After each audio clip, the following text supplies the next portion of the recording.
Sir, മലയാളികൾക്ക് ഒഴിച്ചുകൂടാൻ പറ്റാത്തൊരു ആഹാരമാണല്ലോ പാൽ. പക്ഷെ നമുക്ക് ലഭിക്കുന്ന പാൽ A1 മിൽക്കാണ്. പക്ഷേ ഇപ്പോൾ കേൾക്കുന്നു A2 മിൽക്കാണ് കഴിക്കേണ്ടതെന്ന്, അല്ലെങ്കിൽ നമുക്ക് ക്യാൻസർ, പ്രമേഹം എന്നുപോലുള്ള അസുഖങ്ങൾ ഉണ്ടാകുമെന്ന്. അത് അടുത്തിടെ ഈ പ്രകൃതി ചികിത്സകർ തട്ടിവിട്ട ഒരു നറേറ്റീവാണ്. കാരണം ഈ നാടൻ പശുക്കളുടെ മിൽക്കാണ് A2 മിൽക്ക്. നമ്മുടെ ഫോറിൻ ബീഡ്, അതായത് ജേഴ്സിയൊക്കെ പോലെയുള്ളതിൻ്റെയൊക്കെ മിൽക്കുകൾ A1 വിഭാഗത്തിൽപ്പെട്ടതാണ്. അപ്പോൾ അതുകൊണ്ടാണ് ഇങ്ങനൊരു നറേറ്റീവ് വരാൻ കാരണം. ഇനി എന്താണ് ഈ A1 A2 തമ്മിലുള്ള വ്യത്യാസം എന്ന് പറയുന്നത്? നമ്മുടെ പാലിൻ്റെ അകത്തെ പ്രധാന പ്രോട്ടീൻ എന്ന് പറയുന്നത് കെയ്സീൻ എന്ന് പറഞ്ഞൊരു പ്രോട്ടീനാണ്. ആ പ്രോട്ടീൻ്റെ സ്ട്രക്ചറിലുള്ള ചെറിയ വ്യത്യാസമാണ് A1 A2 എന്ന് പറയുന്നത്. അതായത് ഈ കെയ്സീൻ എന്ന പ്രോട്ടീൻ്റെ 67ാമത്തെ അമിനോ ആസിഡ് A1-ൽ ഹിസ്റ്റിഡിനും A2-ൽ പ്രോലീൻ എന്ന് പറഞ്ഞൊരു അമിനോ ആസിഡ് വ്യത്യാസമുണ്ട്. ആ ഒരു ചേഞ്ച് മാത്രമേ ഇതിൻ്റെ അകത്ത് വരുന്നുള്ളൂ.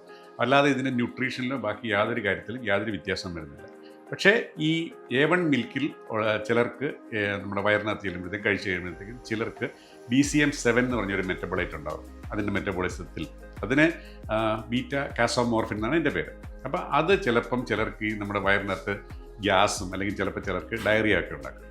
അപ്പോൾ അത് ആണ് ഇവരിത് കഴിച്ചാൽ അപകടമാണ് എന്ന് പറഞ്ഞത്. പക്ഷേ യാതൊരു രീതിയിലും നമ്മുടെ മിൽക്ക്, അതായത് A1 ആണെങ്കിലും A2 ആണെങ്കിലും ക്യാൻസർ സാധ്യതയോ ഡയബറ്റീസോ ഒന്നും ഉണ്ടാക്കുന്നില്ല.